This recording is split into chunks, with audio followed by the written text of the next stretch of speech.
said you actually ran away from home when you were 17. Yes. What made you do that? Like, what did it take for that to happen? So I feel like I've always had like this big ambition and this big dream in my head of what I want to do as a career, you know. I always dreamt about being in California. I dreamt about being a singer, you know, a huge artist. And that wasn't something that was understood or at least, you know, seen as possible in the town that I came from and my family. And it was right as COVID hit, and I knew that I was either trapped and stuck there and forced to have to go to college and, you know, create a life that I knew wasn't for me, or I would just do it for myself. And, you know, if I didn't leave then I wouldn't be there, like here where I am now. And so it was really weird, but yeah, I wasn't happy at home. I wasn't happy in New Jersey. And I felt in my heart that there was something that I had to do, and I booked a flight at like 1 a.m. that left for like 4 a.m. My parents knew that I was gonna run away, and it was like this big chaos. I had like the cops come, and it was like this whole thing. And so they stole and they took all of my suitcases, everything that I could use to leave. And so I locked my door, and I found like all of my old like school book bags and my soccer bags because I used to play soccer, and I stuffed all of my things in like these duffel bags and like school bags, and I'm lugging around like, and I'm small. I'm like 17, like 4'11", like lugging around these huge bags, and I got an Uber, and I got on the flight, and I've been here since. So that's been nearly 4 years now. Mm-hmm. That's insane. I mean, how did you as a 17-year-old have the confidence and courage to go, no, I'm going to go all in on this. Because that's, you know, I think a lot of young people today, a lot of people listening, they want to take risks. Oh, yeah. They want to try things out. They want to follow their passion. They want to pursue something that's a dream of theirs. But I think most of us get talked out of it, or the doubt and the fear creeps in our head of what if I don't make it? What if it doesn't work out? What was it for you that allowed you to say, no, I'm actually going to have the courage and the confidence at 17? I still am not the type of person, and I never was, to take a risk like that. I struggle with really bad anxiety, and as a kid, like, I did everything that I was told. You know, I would follow the rules to a T, and something like that was absolutely insane. And looking back on it now, I feel like there was something out of this world that kind of took like a toll on me. Like, it was a pretty, like, I don't even know how to explain it, but I just knew that I had to. And I was scared. I was terrified. I remember I had, there's no nonstop from Philly to LA at that time. And so I stopped somewhere. And on like my connecting flight, I was freaking out, like having a panic attack. But yeah, I just kept going. But it was something that was very like unlike me. And so I feel like, I don't know if it's like my higher power or anything like that. And I just knew that that was something that I had to do, you know. How did you have the money? Like, thank God. So before I was in LA, I actually, this is like such a weird story, but I started off on social media. I feel like a lot of people know me as a social media person, even though that wasn't something that I intended to be. I have social anxiety, so I feel like me being a social media star isn't something that, you know, fits the most with me and something that I would ever want to do. But when social media like Instagram and TikTok became popular apps when I was young, I never wanted to go on it. And I remember being in high school, like during lunch, and a bunch of my friends had it, and they made me make an account and post a video, and I made one video, and I happened to accumulate a bunch of followers off of that without me even, you know, trying to be an influencer. I was just being a random teenage girl posting as if any other girl would on social media, and I gained a lot of followers for that, and it was really cool. It was awesome, and I had no money. No one in my family had money to just buy a flight whenever they wanted, let alone live in California or be able to get into like a music studio, you know? And so I honestly think I was truly blessed with that opportunity, because I wouldn't still be able to leave and do what I've always wanted to do and like sing if I couldn't have the money first. And even the audience, it allowed me to, you know, go to LA and to get in the studio, and by the time I even had my first song out, people already knew who I was. So That's incredible. That's incredible. What was your, going backward, if you could think of a couple of memories from your childhood that you feel made you really find it to be so tough, or your teenage life to be so challenging, what were those memories for you that you think spurred this desire to leave and build your own life and create and kind of follow that higher power, as you said? What were those things that happened to you specifically that you think were dark and hellish in that sense? growing up, it was very hard for me to have friends. I struggled a lot in school and with people my age. You know, I was someone that was never really fit in, someone no one really understood, left out of a lot of things, bullied to an extent. And I feel like that also drove me to want to become better. And I believed my entire life just being a good person that would pay off. I feel like luckily it did. But even, you know, my home life wasn't the best. And seeing my parents struggle with, you know, financially and within themselves and with each other, I feel like that really drove me to want to have a better life than what anyone in my family had. But it was really hard growing up, and I'm at a place now where I love my parents so much, which came, you know, after a lot of healing. But I just saw a lot, and I just knew that I wanted to be better than what I saw, and I wanted to do better. And also, too, it's like where I'm from a small town, a 9-to-5 job, and going to college, and that wasn't something that was for me, something that I desired, something that I was ever interested in. I remember junior year I got in trouble because I refused to apply to any colleges. You know, I knew that I had to do something different. Was it you that rekindled your relationship with your parents, or was it them? Like, how did that come about? Because that's really wonderful to hear when that can happen.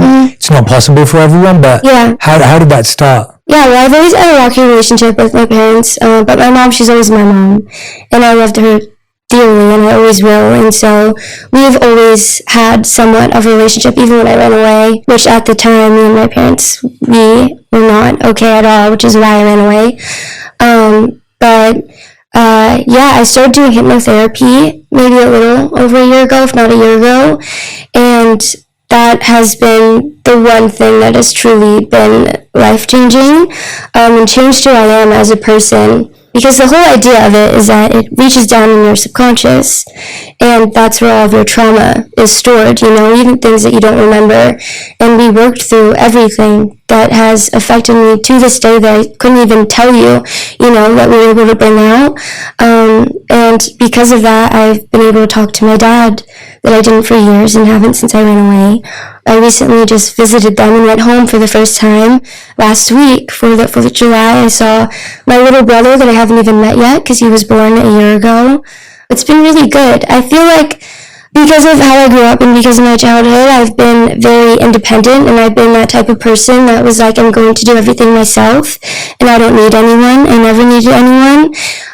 But you know, coming out here by myself at 17, being in this industry and having to do a lot, which does put a toll on you mentally and physically, and also seeing people that are doing the same thing as me around my age, having a family with them, at a certain point I kind of realized how much family is important, no matter what, you know, no matter how bad things have gotten in the past, family's still family.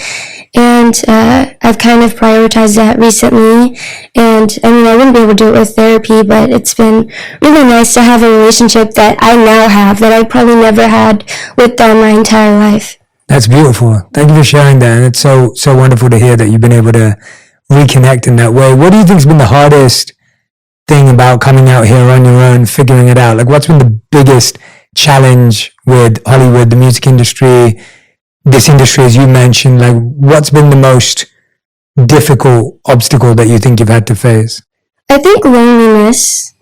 It's so weird how I would assume that some people, that see me and see all that I've accomplished and all of the people that listen to my music and follow me, they would think that that's something that I wouldn't struggle with, but it kind of makes me feel lonelier in a way. When I go on tour, per se, and I perform in front of thousands of people, and I get off stage and I go back into a hotel room by myself, there's not a single thing that could explain how empty and lonely that feels, being in front of so many people that love you and that you're connecting with through music, and then just going back to have absolutely no one, no one to talk to about it. Yeah, it's sad, and I deal with things daily, all the time, and sometimes I don't have the people that I can just, call, like my mom, I can't just have my mom that comes here and she can, tell me everything's gonna be okay. And it does get scary, and I feel like I've always been very mature for my age, but since being here, I've matured a lot, having to deal with certain things in the industry. But still, at the same time, I feel like I'm still a kid at heart, I just am only about to turn 21, which is crazy to think about. But I don't know, I feel like loneliness is something that I struggle with. And it's very hard, especially in LA and Hollywood and in the industry, to find the right people that you can really trust and count on.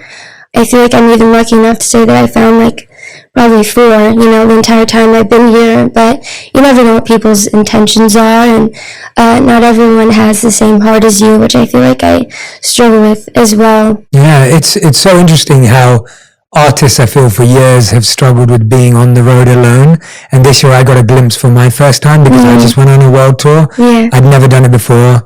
I'm obviously a lot older than you, and I was traveling from February 1st up until about 2-3 weeks ago when I got home.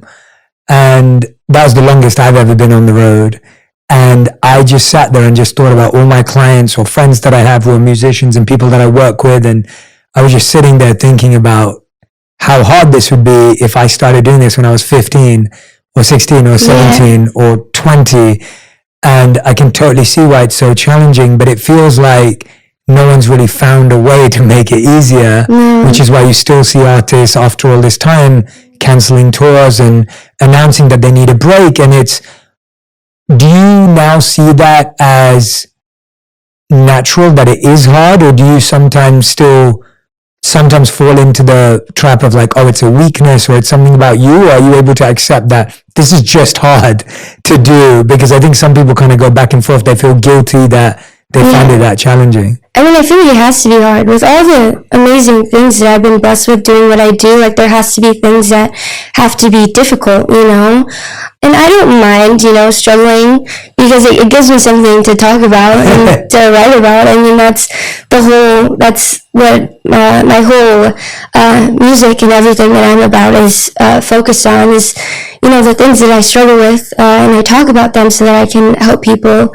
In a way, it's hard, but I feel like I'd rather deal with this, and the struggles that come with this than, having to do something that I don't love and, be unhappy with my life. I think that's a great mindset. That's incredible that you've been able to grasp that idea so young. I think that idea, and I just want to repeat it for everyone who's listening because it's really powerful. You just said that the life you've chosen, it comes with stresses and challenges and issues, but you'd rather choose that life because it connects you to something you love than the other life, which sometimes we think there's a path that has stress and there's a path that won't have any. And that's just not true. Both of them have it. Whether you follow your dreams or you don't follow your dreams, there'll be stress on both paths. And it's about choosing which one you'd rather have. So it's incredible that you've grasped that idea. I know that you struggled with anorexia in the past, and then you had a relapse during your tour as well.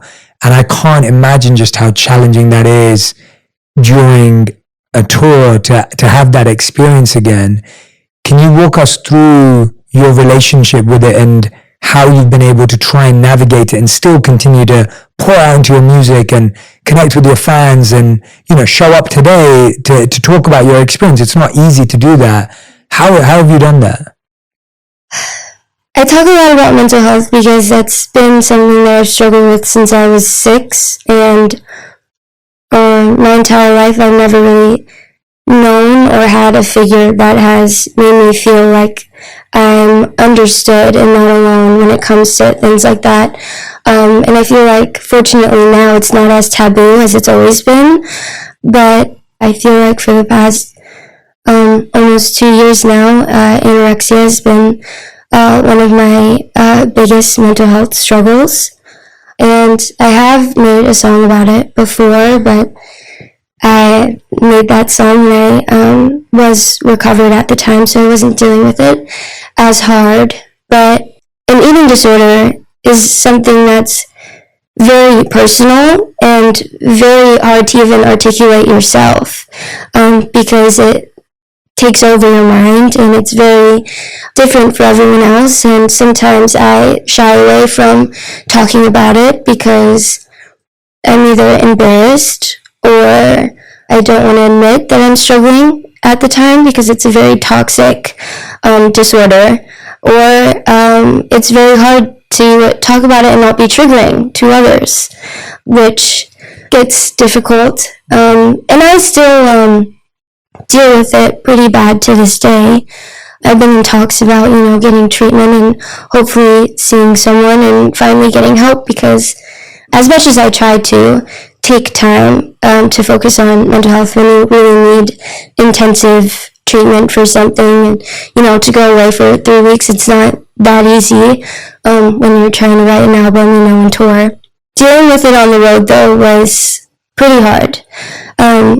When I'm at home in LA, I live by myself, and the only time I don't go out, I'm not that much of a social person, so the only time I leave my house is when I go to the studio and I make music.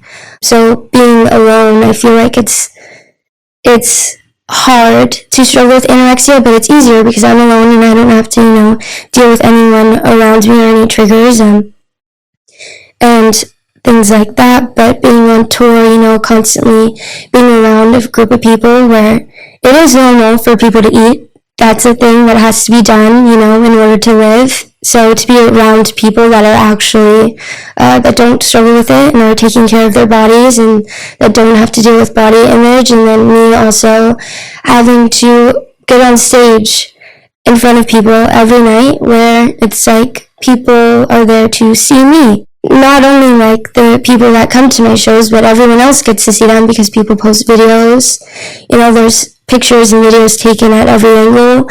And no matter how much I feel safe and at home on stage, performing my songs and being with everyone that relates to them, in the back of my head, when I'm struggling with my anorexia, all I can think about is how insecure I am and how I might look and what people might say or think. And I've had a lot of pretty dark breakdown moments before stage where I couldn't even see how I could get on because I couldn't even figure out what to wear, that would make me feel comfortable. And when you're on the road for how many weeks or months, you don't have a huge option to, to wear whatever you want. Like, your stage outfits are your stage outfits. The biggest struggle, I think, is just the physicality part of it. Scientifically, to be able to get on stage and have the energy to perform for, over an hour every night, you have to have energy, and energy comes with eating and food, and that was something that I struggled with, because touring and, my music and all this is so important to me, and it's really hard to not let my eating disorder get in the way of that. And so I would have to, no matter how hard it was, but try and sit as however long it takes me and force myself to eat. That way I could, get up on stage the next night without being too tired or, God forbid, passing out, and, not having the energy that they came for, because that's what it's important. And mentally too, it's like when I'm at a really low point and struggling and not eating for a while, I'm not my best self, I'm not giving off that energy that makes people feel good around me. And I think that's kind of the saddest part about it. I want to be my best self always.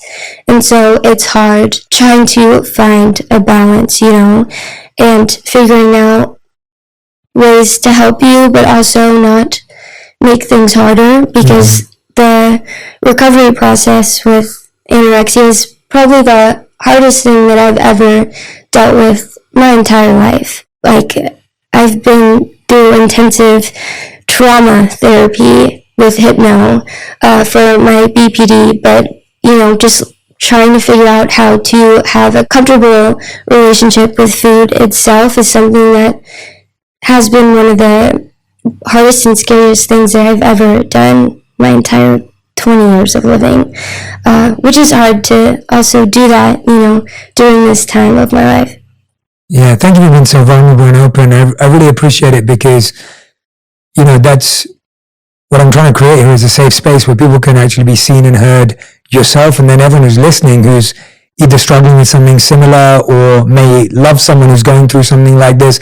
I can definitely testify that getting on stage without eating disorder is hard enough in and of itself. And so having that extra layer of worrying and being concerned, and even the energy, as you were saying, about even having the energy to perform. I remember just before I was going on stage, like being present.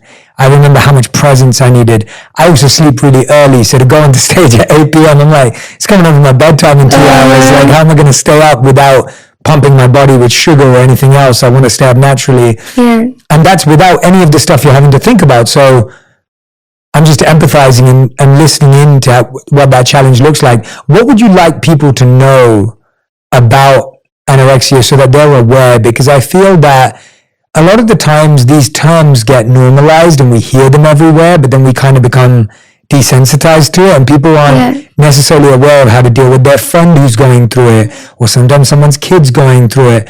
From your experience, not as like it's the same experience for everyone, because we know it's not. From your experience, what do you think it's good for people to know if someone they love or someone they know is going through something like this, or they think they might be? What would be useful for them? I think the first and biggest thing is that not only with just anorexia, but with all eating disorders, it looks different on everyone. There's not a look to it. And I feel like it's so damaging when there's a common idea or image, of how someone that is anorexic should look, or how someone that struggles with an eating disorder should look. And they kind of, take that as to how sick they are, which that doesn't matter at all. And I also feel like it's something that, it's impossible to understand something like anorexia if you have not gone through it before. Because, even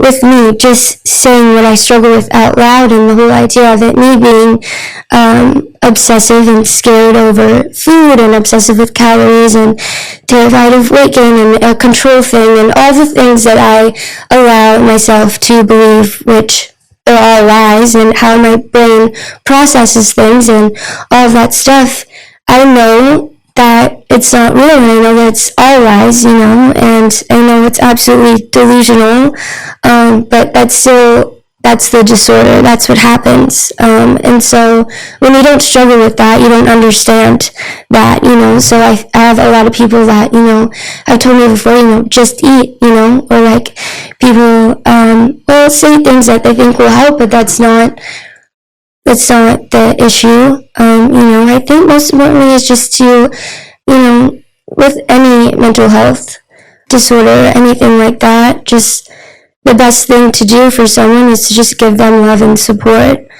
Sometimes it's best not to try too hard to give advice or to say things that you think are going to help, because there are some things that, might seem helpful and that you might have good intentions by saying, but it might trigger someone, that's dealing with it. For example, I know for me, and I feel like it might be a common thing for a lot of people that struggle with anorexia, the word healthy to everyone is a great word.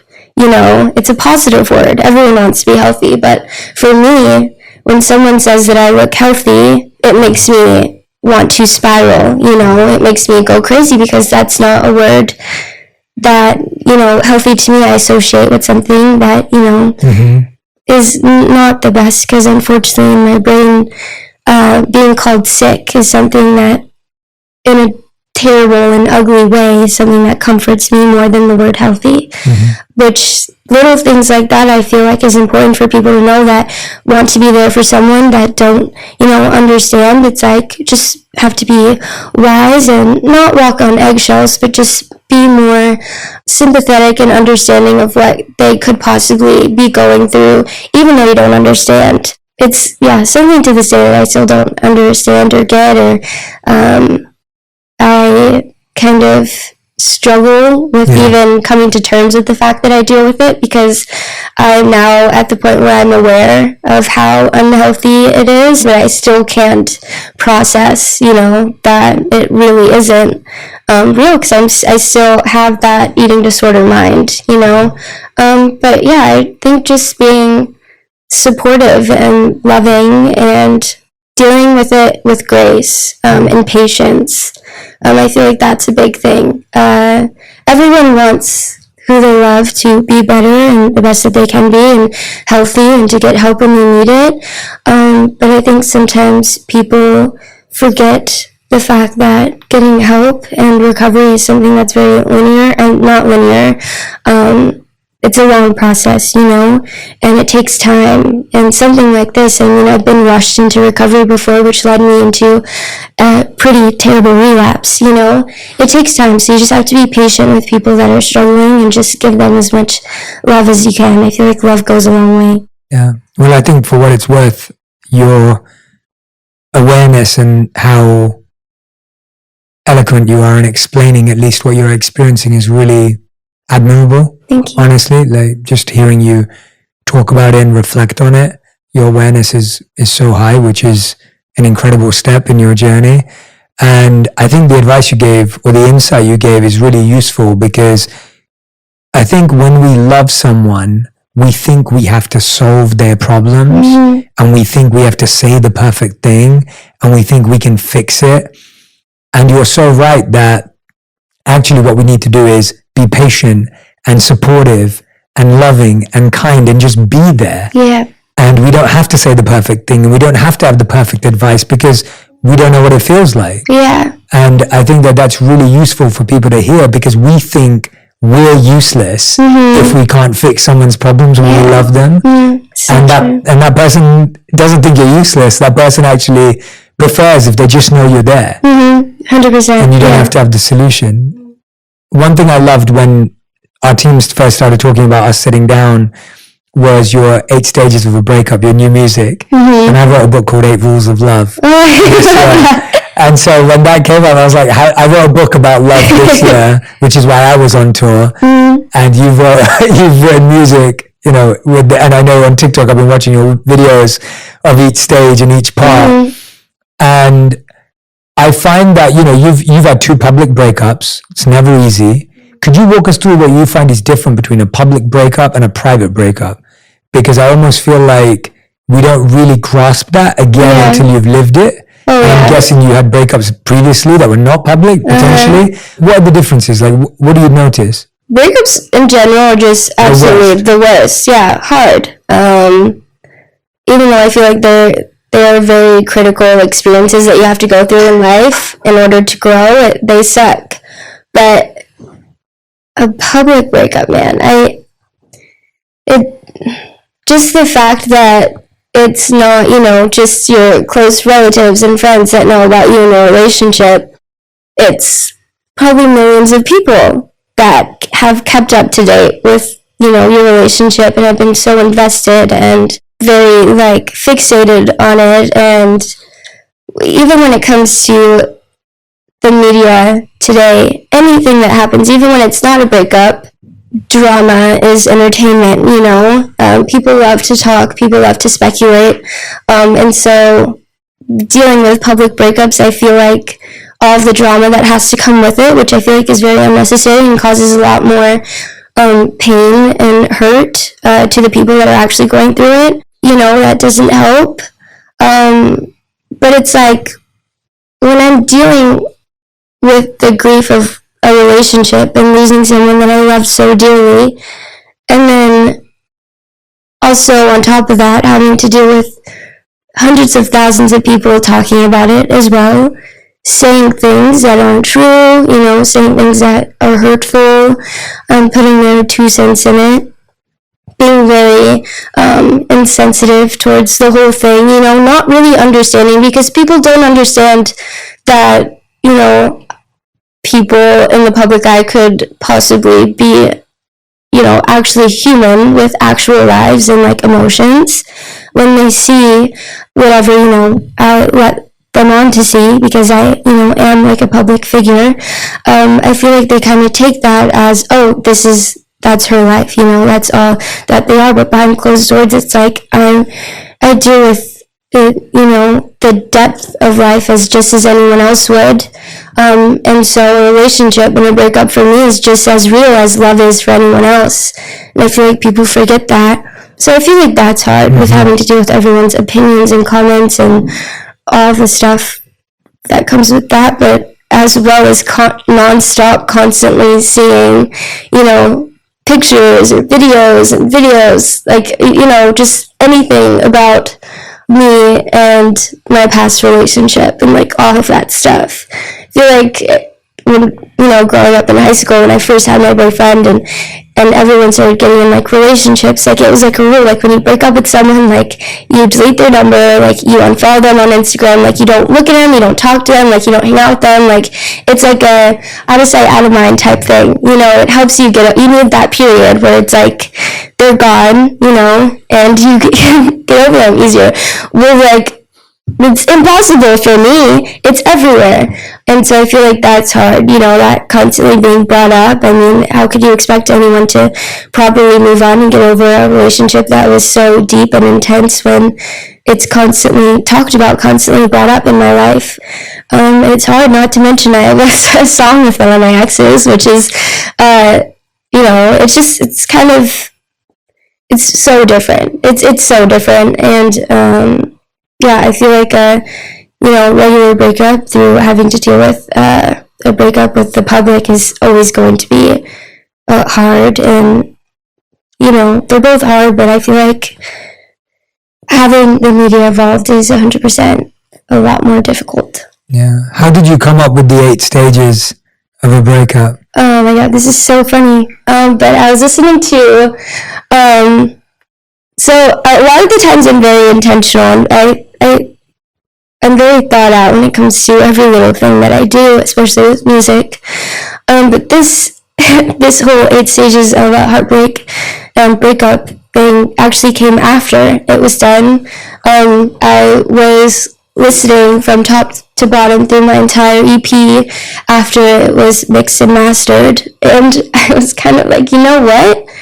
This is kind of like going through like all 8 stages of a breakup. So I was like, instead of the 7 stages of grief, like this is like 8 stages, because there's 8 songs of a breakup and like the grief of a relationship. And I was with my team, they're like, whoa, it's kind of cool. And I was like, yeah. And so it all makes sense. Sometimes I plan things out before. Sometimes things just magically fall into place and make sense after. But yeah. I love it. I love it. I think when we start recognizing their stages and phases to anything, it helps us so much as humans, where we realize it's not just all one big thing. There's actually changes in how we feel. What have you found to be the hardest stage in a breakup for you personally, or like what's the stage that you find the most challenging? I feel like they're all really hard, but I feel like the one, I think that I call this one the desperate stage. And I just made a video about it because I have this song called Motel Whore, and I was like, this one represents the desperate stage of a breakup, and it's kind of like that bargaining stage where you just try and do whatever you can to get that person back in your life, no matter what cost, and like however you can. So yeah, it's when like you break up with them and then you're at the point where it's like you just want them in your life, that you're willing to do whatever it is to keep them in your life somehow, even though it hurts you, because you know the way that you want them in your life is the way that you had them before in that relationship. But now it's like it's not that, and so you kind of end up hurting yourself more because you're, putting yourself back in that place, but also knowing that like you're going to end up leaving heartbroken again, because it's a lot harder when you try and be with that person, whether it's like friends or just like hooking up or any of that stuff, when there's like actual real love and connection on your part still, but it's like when you try to convince yourself like, oh, like this is going to get them back, like our relationship's going to be like how it was before, but it doesn't happen, and then it crushes you even more.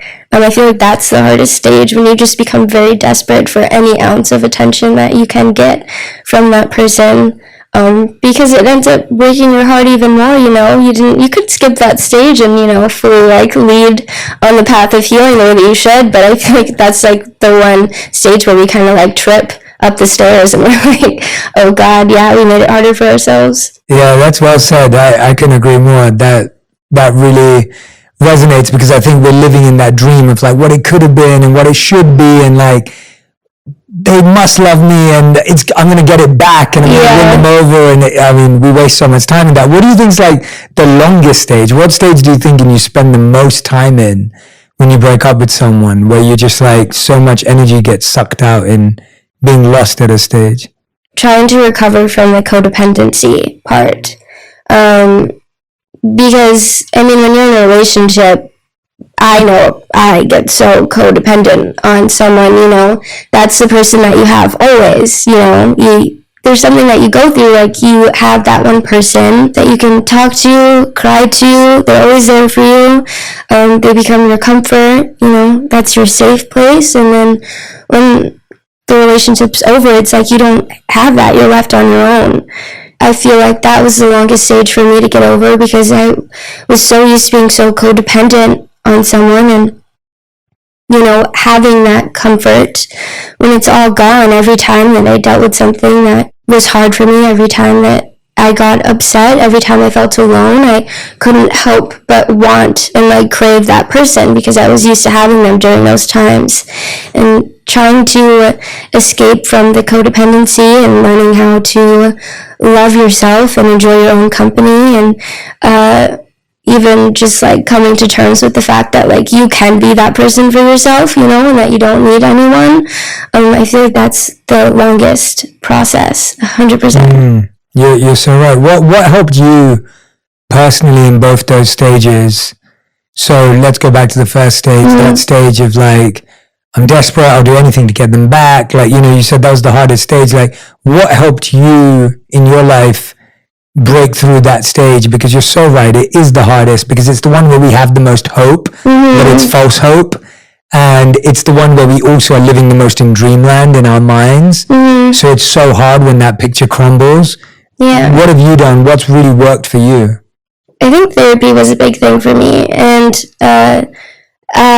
there was a moment where during that time where I fully took the step to almost fully isolate myself, where I was only focused on myself and my healing and my music and things that made me happy. And I spent that time really trying to figure out, who I am as a person and the things that I love and the things that help me. And so it kind of like, that like point of relationship where like you start to like understand and like know that like person that you're with, and you get closer with them.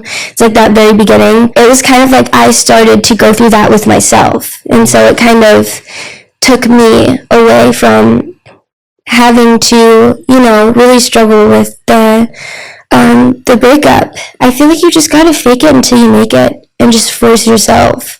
And there's always gonna be days, I thought there was like a day where I was like fine, and then 2 seconds later I see something and I'm bawling my eyes out, and even like randomly, like, months later, I'm fully moved on, but I'll still get sad over things, because like love is such a strong feeling that never goes away, no matter like what happens or how things ended, and any of that. Like if you ever had true love for that person, you're always going to love them. It was always hard, but I think the second that I really started to prioritize myself and to really just like focus on myself and fixate on that rather than how much I miss that person, it helped.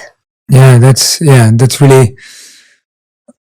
I hope that's going to help people. I hope it sits with people. Because you're right. It's just almost like you got to push through sometimes. It's not going to be easy. It's not going to make sense. But when you're in that longest phase and it's just getting drawn out, how do you even keep hope?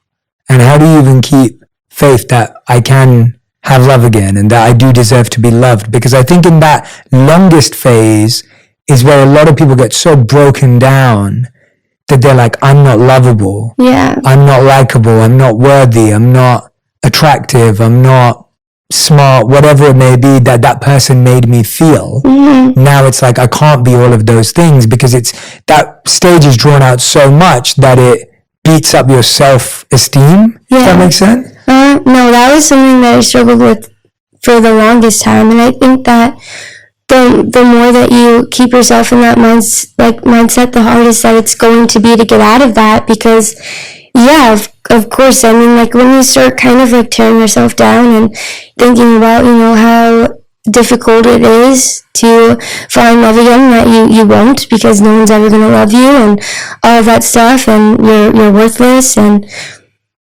everything that comes with that, it's going to keep you away from doing the proper healing and to actually want to heal. Because if you have that mindset, then it's like, what's the point of healing, and getting better? I realized I got to a point where I was like, I'm never going to fall in love again, or no one's ever going to love me. And then I got to the point where I was like, you know what, I don't care. I don't care to ever have a relationship. Like, I'm fine. Because every relationship, I mean, there's probably going to be a few trial and error ones until you find the person that you, like, really end up being with, and so it's no guarantee that the next one that I get, like, in a relationship with is going to be the one, which would, most likely end up in a heartbreak that in that moment I'm like, I cannot afford to go through again, so I don't even care to, be in a relationship or find love again. But then in therapy, I realized that that's not going to change unless you love yourself. I feel like loving yourself is like the biggest thing and like the most important thing, and I feel like everyone kind of neglects that because it's like, it seems like something that's just not like unnecessary, but we overlook it because like we are, who we are, and we give love to everyone around us because like that's life, but I feel like a lot of the times we forget to look internally, and the only way that you can give things to people is if you already have it within you. And when I realized that even if like I want to be in a relationship and I want someone and I want to be in love, I'm probably not capable to love someone as best as I can because I can't even love myself, and I don't right now.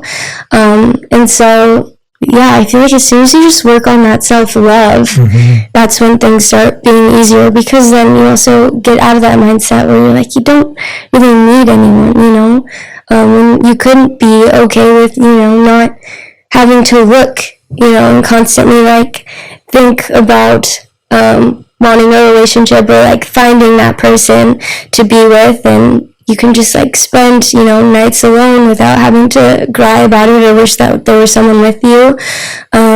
But self-love, I feel like, is the key. How do you find things, or how have you found things that you love about yourself? Because I think we live in a society that makes us love ourselves because other people love us. So it's like if someone thinks you're attractive, then you think, oh yeah, I'm attractive. This is good. Or if someone thinks you're really smart, then you're like, oh yeah, they think I'm smart, so now I'm smart. Like, so much of our self-value weirdly is placed on other people valuing us. How have you found things to really love about yourself? Because I agree with you fully, but how do you go that step further to be like, I really love this about myself, even if no one else sees it? I could never understand the things that I could possibly love about myself until the moment that I thought about my younger self. Because that's still me, The second that I started, looking back on the person that I used to be, and, even just like 6-year-old me, I started to think about all the things that she would be so happy and proud of that I've done, today. That's when I started to, find things that I actually could feel, love for myself with, and to feel proud of myself. for and all of those things. And then, I don't know, and then sometimes you just kind of have to dig a little bit deeper, because I feel like self-love is a lot less superficial than, any other love could possibly be. And it has to be really deep, because it's like you know who you are as a person to the deepest core more than anyone else could, more than you can know other people in order to love them. So I feel like that's why it's tricky for us to love ourselves, because we know the ins and outs of us and the worst parts of us and the ugliest parts, and so we're worst critics. So I feel like that's the hardest thing. But yeah, when I thought about it, I'm like, okay, well, I've been able to do the things that I did, which I never thought I was able to. Like, that's something that I should be proud of. The things that I've gone through, that I never thought that I could make it out of, and my strength, like, that's something that I should love myself for, and just have compassion for myself for. Even just the fact that, like, at the end of the day, no matter all the things that I've been through, and no matter like how bad people have treated me, like the fact that I'm still a good person and I still have a good heart, and I know that, more than anyone else could. That's the reason why I should love myself, So I feel like it's just like little things, and I feel like it's just very important to just like sit down and really just like analyze yourself, and to, just take time to like understand you, which I feel like is something that I just learned how to do, but it's like, it's really nice. Everyone who's listening, I want you to take a screenshot right now, and I want you to listen to that part. That message is said again and again and again. It can even put you to sleep. Like, it's so brilliant, because everything you just said, that literally the last 30 seconds, I promise you, if you just listen to the last 30 seconds again and again and again, the point will become so clear, because what you just said sums up an idea that I really believe in. I believe that self-care comes from comfort, but self-respect comes from discomfort. And you just said that when you look back at all the things you've been through, and all the things you survived, and all the things you've done, that's what makes you love yourself. And I believe that everyone who's listening or watching today, they've all been through hard things. 100%. Everyone's been through some sort of difficulty in their life. They're still alive. They're still breathing. They've still held on to their good heart. They're still a good person. And that's what you really want to love yourself for. And when you learn to love yourself for that, you realize no one ever gave you that, and no one can take it away. Exactly. And it's yours. Whereas all the other things, they'll come and go, and people will change their mind. But this is something that's forever yours. And so you just summed it up really beautifully, and I love the way you said it. I hope people will, honestly, I mean that, just repeat it again and again, because it's just rewiring our thoughts to be like, that's why I'm valuable. I'm not valuable because of all these other things that people are saying. One thing you do that I love, you do a burn box on stage where you get fans to write messages and then you burn them. That is so cool. I love that. That is the dopest thing I've ever heard of. I was like, you need to do that. Where did that ritual come from? Walk me through. Did you used to do that yourself? Was that something you invented for the community? Like, what? Tell me where that came from, because I love that. When I saw that, I was like, this is amazing. Thank you. Well, the thing about my music is that it's very deep and meaningful, and I talk a lot about mental health, and I know that a lot of the people that come to my shows are there because they have struggled and they relate deeply to my songs. It's not just, I never want my shows and my tour to just be a show where it's, just me playing, their favorite songs. Like, I want this to be like, not like a therapy session, but like a healing, moment for everyone, like a bonding moment, something that's really real, something that they can walk away from and not only just remember the music, but the feeling that they've gotten from it. And I also wanted to do something that was interactive and helpful and healing the same way, and I thought that doing a burn box could be cool.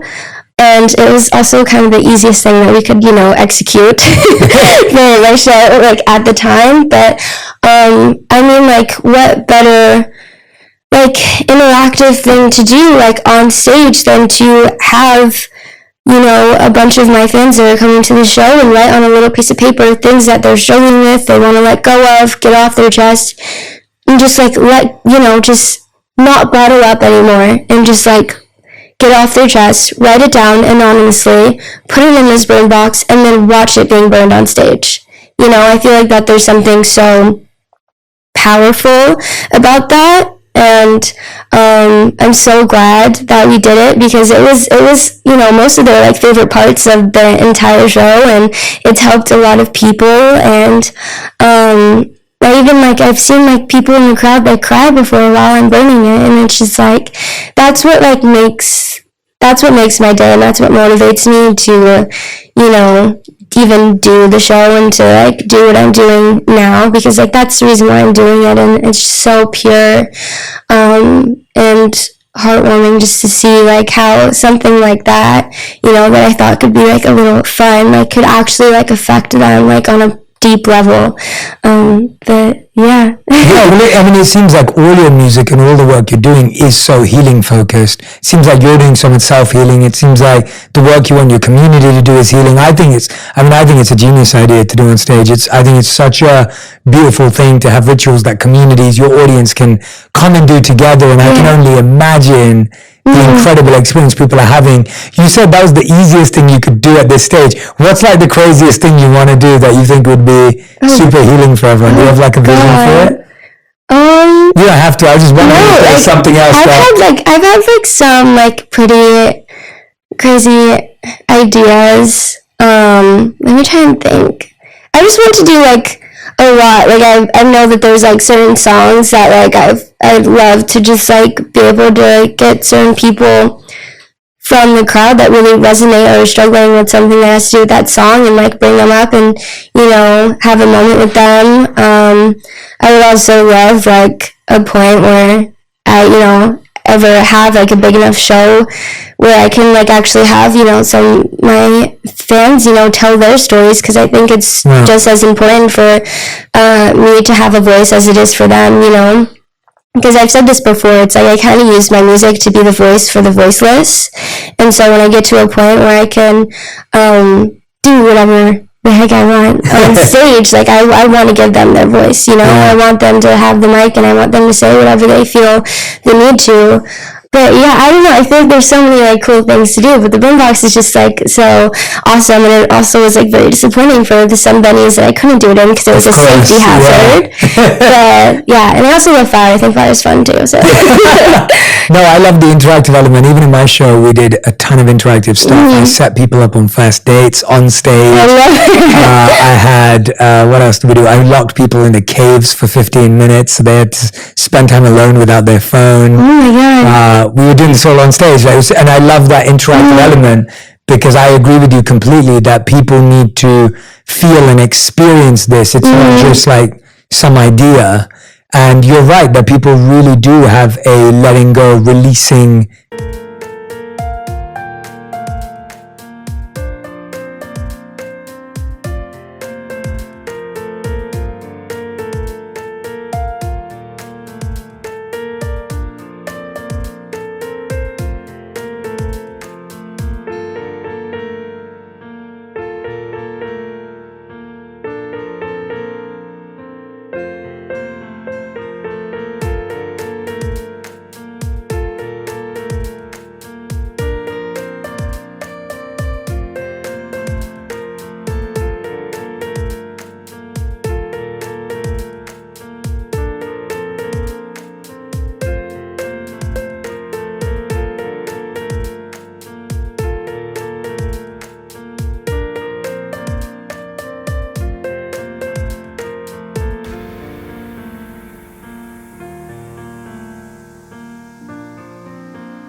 Energy in the room when everyone's doing it together. So 100%. I'm excited to see what you do next. Like that's brilliant. I think combining music and that sort of a healing experience is super unique and really powerful. So I'm excited for you to have bigger audiences, bigger venues, and all of that to come to you, all of that to happen.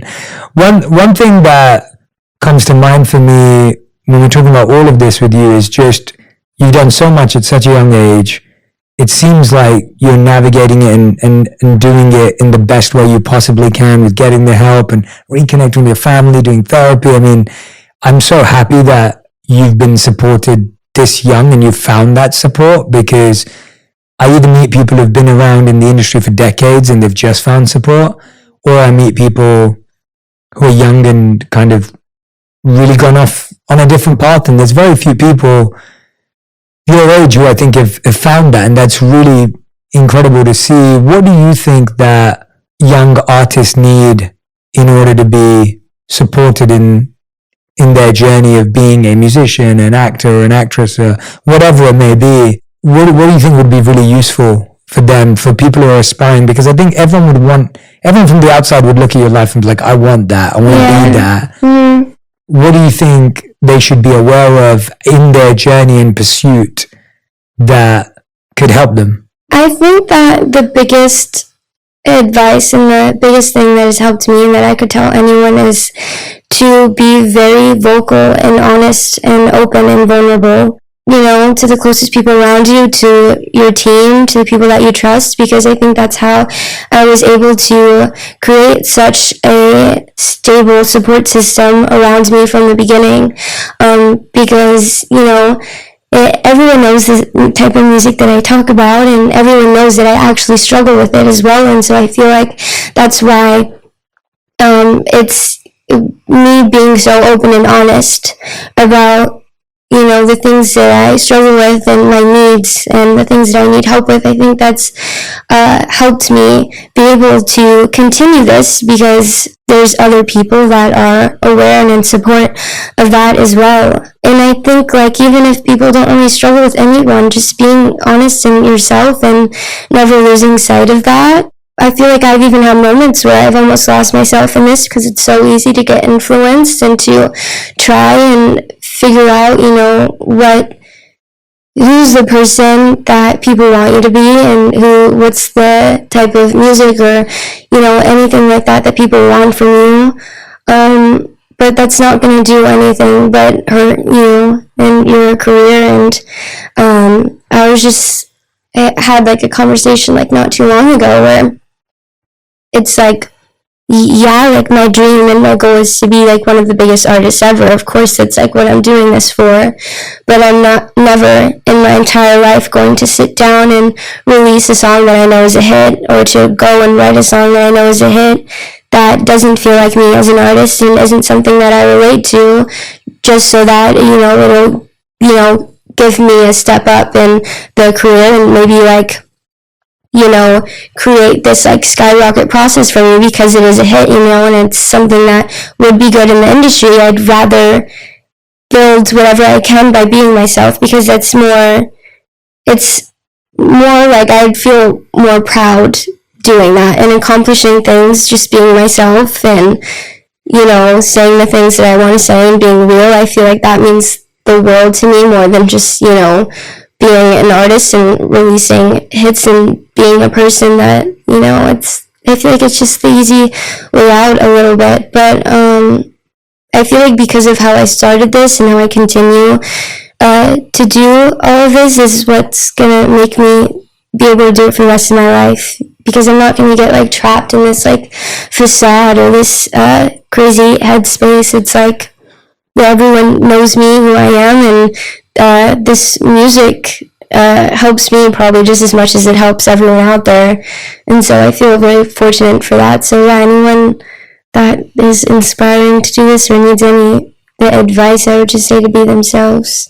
Yeah, so that's incredible. Yeah, you're definitely wise beyond your years, and I wish you all the best from the bottom of my heart. Like, you know, for everything you just said, I think we need more art in the world that is made from a place of healing in order to help people. It can still be fun and exciting and interactive and entertaining and all of that, but it's made from that deeper place, which I feel like you're definitely trying to channel.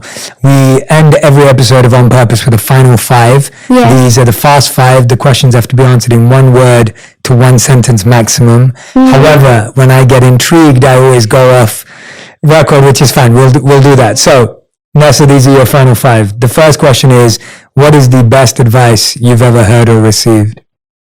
Let go and let God. I feel like that's 100% the best advice ever. Beautiful. All right, question 2. What's the worst advice you've ever heard or received? Text him.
All right, go on, tell me more. You know, if you're just like in your head about like an ex or anything like that, and someone tells you, you know what, just text him, do not listen. Do not, you know, I feel like there's a lot of advice that kind of just enables your bad habits. Let's try to stay away from that. Great advice. So I'm going to ask you, I'm going to go slightly off piece here because I think you might have some good advice for people. Let's say I have a hypothetical friend, it's a real friend, but let's say I have a friend who is around your age, and she deals with people pleasing. Mm-hmm. She becomes friends with guys who actually want to get with her, but then she doesn't like them in that way. But then she feels bad to tell them that. What should she do in that scenario? Why are you laughing? There's something going on. I was like, this reminds me so much of myself. Oh, that's so funny. Great. So what advice would you give to my friend? It's a real story. I'm like actually asking. When she listens to this, she's gonna be like, Jerry, how did you put me out like that? I think boundaries is like the biggest advice, and I feel like when you are a people pleaser and you're a very nice person, like at the core, and you only see like the good in people, and you can't really like. It's easy to ignore any red flags. I feel like you just try and set as many boundaries as yourself and just like protect yourself and just be cautious. I feel like just being cautious is the biggest thing because there are sticky situations that you can get into just because you're a genuinely nice person, and everyone has different intentions than you. So I think being slow and steady and cautious. Okay, great. And I don't sometimes it's hard to really give advice when like I'm like, I don't even know. That's what I'm asking. I want to know what you do. Question number 3, what keeps you up at night? Honestly, anything and everything. I could think about, you know, certain situations that are happening in my personal life, or you know, I get paranoid and have like anxiety about like with my family because they're so far from me now, or I just start thinking about deep things like God and the universe and aliens and weird stuff like that, and if I'm even human. But yeah, I think anything keeps me up at night in a weird way. Even sometimes like songwriting, I feel like I've stayed up for hours before trying to write a song. Absolutely goes nowhere. Yeah. I love it. Question number 4, if someone needs to break up with someone, what is your best advice to the person doing the breaking up? Sit them down and have a really nice, respectful conversation about it and be as vocal and honest as you can and still have compassion and not try to let things get fired up, or also stand your ground, because if you already want to break up with them, don't let them convince you otherwise, and do so without cheating or being disloyal, because it is not nice. I had this song that I wrote recently that was, it's called Leave Me Better Than You Found Me, and so it's kind of like, that's like my whole thing, like about breakups. It's like, if you're going to break up with someone, like, don't do all of the yelling and the arguments and the cheating and the slamming the door before you leave. Like when you break up, like literally just have it be like a nice, mature, open conversation, and like have it be a kiss goodbye rather than like a slam to the door out type thing. Don't cause any more trouble and like pain than like you need to. Yeah. But, great advice. There we go. All right. Fifth and final question. We ask this to every guest who's ever been on the show. If you could create one law that everyone in the world had to follow, what would it be? Okay, this one seems so like stupid. This is the first thing that came up in my head. But I think that if there was a law that where if like you had to, I feel like I'm gonna sound like so like cringe and like cliche to do this, but like if you see someone like in public that's like very like obviously going through it and like crying and like in pain, like give them a hug, give them like love. I feel like that is something that should be a law. I feel like nowadays there's so much hatred and separation in the world. I feel like we just need a lot more love. So if there was a law that was like if you see someone that needs it, give them love and give them a hug, I feel like that would make the world a lot more of a better place.